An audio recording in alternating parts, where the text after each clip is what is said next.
Hi there, my name is Lily. Today, I will be sharing with you list of 10 common phrasal verbs. First phrasal verb is back up.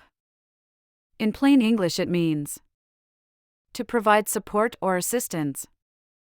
I'll make it clear by presenting an example for better comprehension. When my friend was in trouble, I was there to back him up. Let me put this into context by providing another example. The team members always back each other up during difficult times. Here is another example for you. Can you back me up in the meeting if I forget my talking points? Next phrasal verb in the list is blow up. Now it means to explode or burst. Alright, let me demonstrate this by using an example. It was a spectacular grand finale when all the fireworks blew up in the sky. Let me give you another instance to better explain this.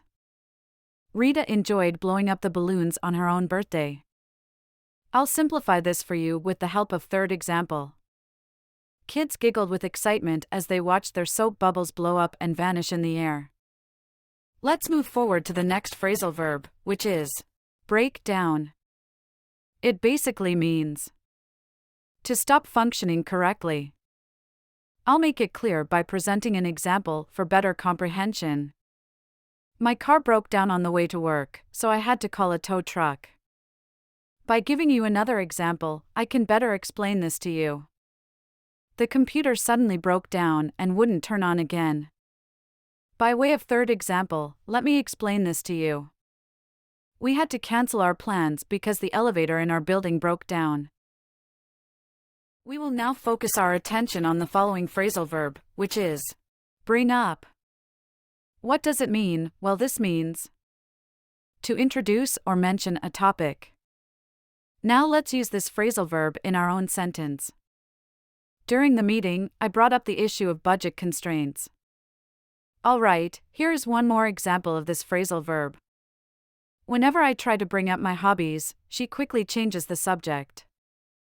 Let me provide you another example so that you can understand this better. He brought up an interesting question during the Q&A session. Moving on, the next phrasal verb is call off. It means to cancel or terminate an activity. Here is an example of this phrasal verb. Due to the heavy rain, they had to call off the outdoor picnic. Alright, now let me demonstrate this by using another example. We had to call off our plans to go hiking because of the thunderstorm.